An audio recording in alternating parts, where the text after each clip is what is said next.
contrôle mental sur l'humanité.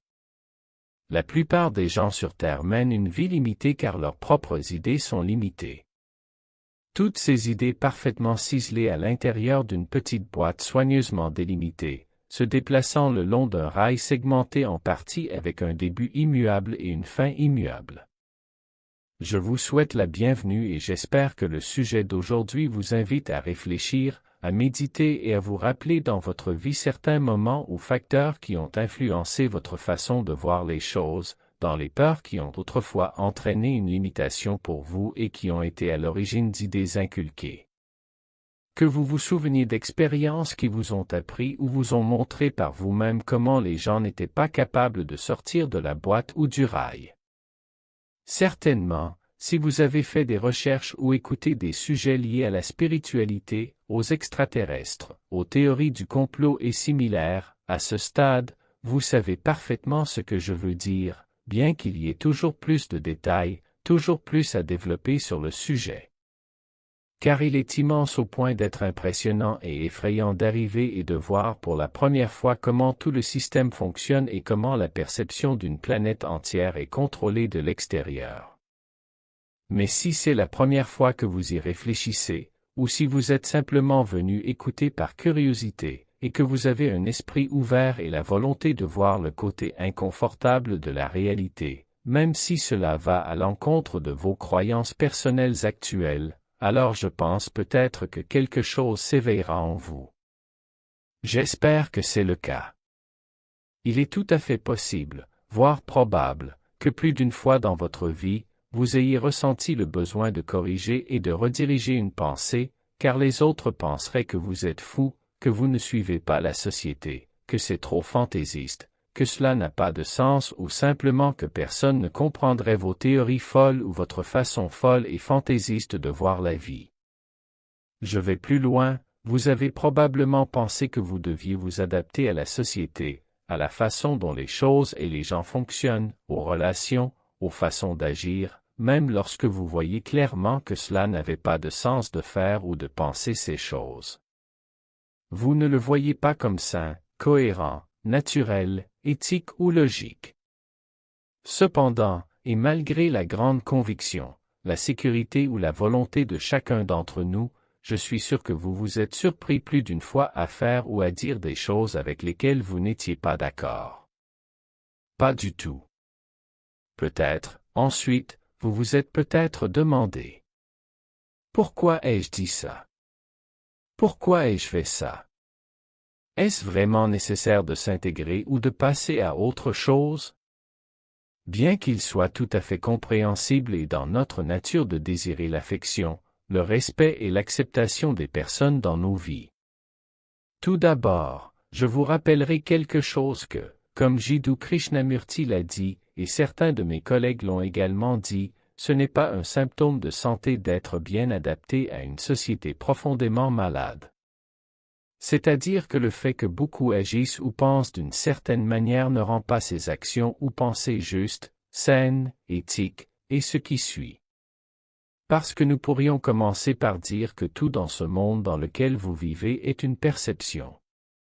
Des perceptions apparemment complètement opposées sont en réalité rien de plus que différents coins de la même pièce.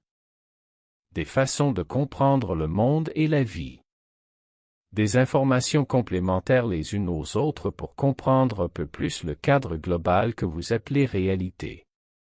Le problème survient ici lorsqu'une personne ou un groupe de personnes, plus grand ou plus petit, utilise l'imposition d'une perception ou d'un ensemble de perceptions sur une autre personne ou un autre groupe.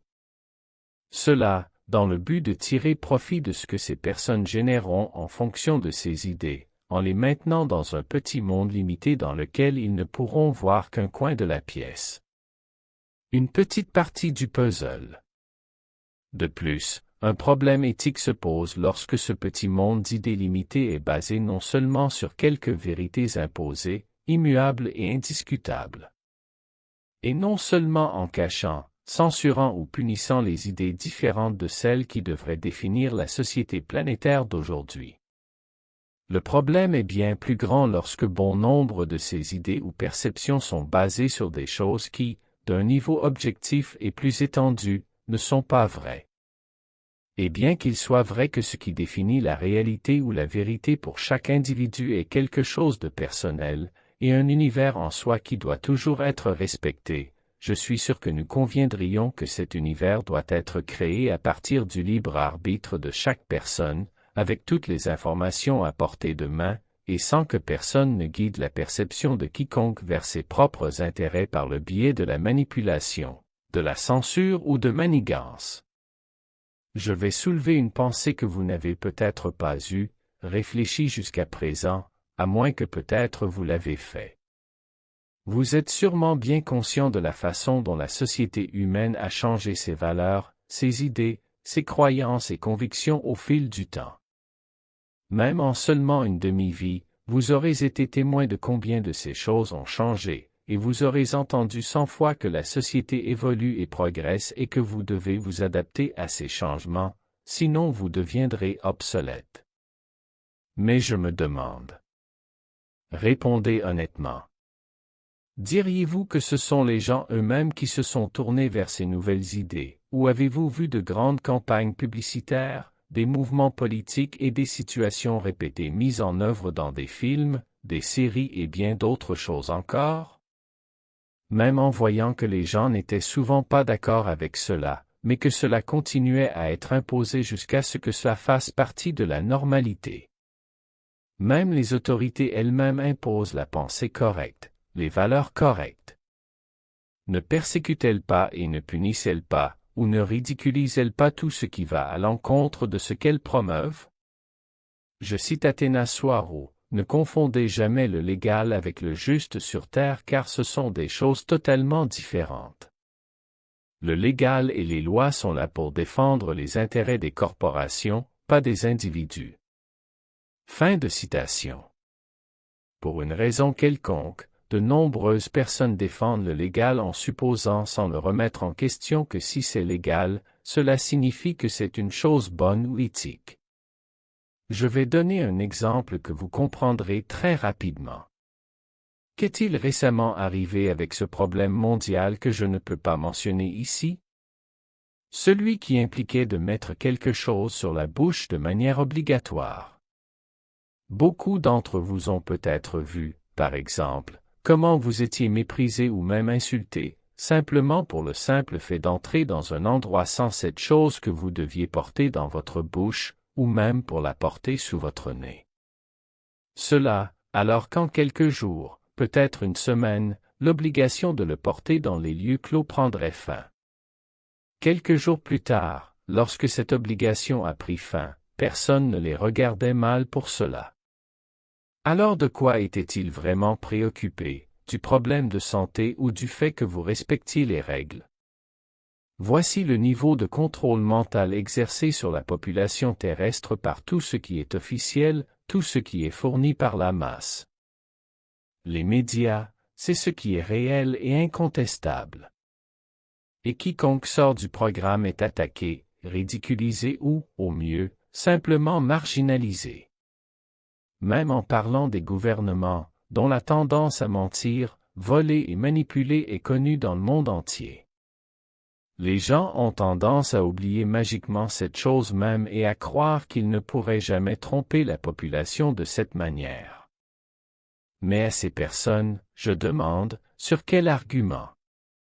Si vous savez qu'ils ne se soucient pas des gens, si vous savez qu'ils mentent, cachent, volent, censurent, manipulent, contrôlent et assemblent, qu'est-ce qui vous fait penser qu'il leur est impossible de contrôler la perception des gens pour qu'elle corresponde à ce qui leur convient? Avec ce dernier problème de santé, les discours uniformes dans le monde entier pouvaient également être clairement observés. Une campagne publicitaire planétaire avec des arguments identiques, répétés encore et encore et encore et encore et encore et encore et encore. Vous pourriez même écouter certains de leurs politiciens innocents et angéliques parler directement de l'insertion de pensées et de sentiments dans l'esprit de leur peuple, comme c'est le cas de l'ancien président d'un pays hispanophone que je ne mentionnerai pas pour des raisons de sécurité, mais je suis sûr que beaucoup sauront de qui je parle. Vous avez entendu les grands philanthropes de ce monde parler directement de la réduction consciente de la population, et cela ne suffit toujours pas à allumer l'ampoule qui vous fait penser que ce n'est pas normal, n'est-ce pas? Ils ont vu ceux qui se sont opposés à cette manipulation disparaître. Ils ont vu des gens autour d'eux et aussi des personnes célèbres tomber, pour des conditions graves similaires qui ne devraient pas être normales chez des personnes de leur condition, après avoir reçu ce qu'ils voulaient imposer au monde entier. Disons, après avoir subi l'intrusion, et pourtant, malgré cela et des milliers d'autres choses, ils ont continué à choisir de croire que le monde était le monde qu'ils voulaient qu'il soit, le monde dont on leur dit qu'il existe, mais pas celui qu'ils voient de leurs propres yeux. À tel point qu'ils ont récemment commencé à admettre l'existence de la vie extraterrestre par le biais de leurs canaux ou moyens officiels tant attendus, et il n'y a jamais eu beaucoup de réactions. La plupart de ces personnes ne sont pas capables de faire le lien et de poser des questions. Si la vie extraterrestre existe, pourquoi l'ont-ils cachée jusqu'à présent? Par quel droit cacherait-il ou censurerait-il cette information? Et ces personnes qui ont décidé de la révéler après tant d'années, pourquoi maintenant et pas avant? Et s'ils existent, pourquoi ne les a-t-on pas vus dans ces vidéos qui ont été partagées à la population soi-disant depuis l'espace? Et, avec autant de personnes impliquées dans différents secteurs et partout dans le monde, qu'est-ce que cela signifierait? Quelle est la dimension ou l'échelle de tout cela? Veuillez vous poser des questions et ne pas les laisser sans réponse. Faites le rapprochement.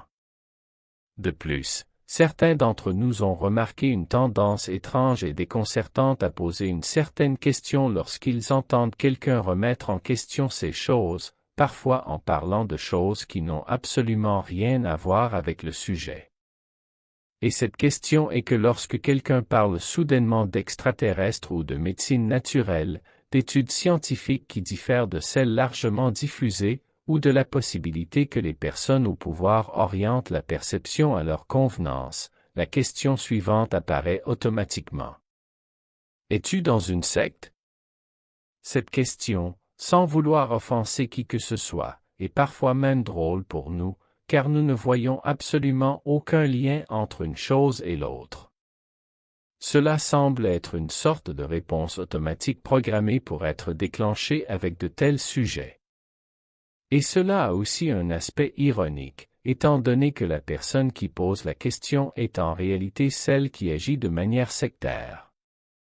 Et c'est l'humanité en général, selon mon point de vue, qui fait partie d'une grande secte planétaire, avec ses dirigeants incontestables, dans laquelle si vous vous écartez ou quittez cette secte, ils essaieront par tous les moyens de vous faire sentir mal, fou, malade ou imprudent. Je suis sûr que certains reconnaîtront bien cette façon de procéder. Peut-être que je m'aventure sur un terrain très glissant et que cela pourrait contrarier beaucoup de gens, mais j'aimerais aussi semer une dernière question à ce sujet. Ces religions qui sèment beaucoup de fidèles, avec leurs peintures, rituels et prières, qu'est-ce qui les différencie de tout autre système de croyance, et pourquoi ne sont-elles pas considérées comme des sectes? Lorsque certaines personnes sortent de la perception générale, cela fait-il d'elles une secte? J'utilise ces exemples comme certains des plus clairs pour exposer une tendance claire à ne pas vouloir voir la vérité. Et la peur de quitter le confort de l'ignorance populaire dans laquelle tout le monde se réfugie et se soutient mutuellement.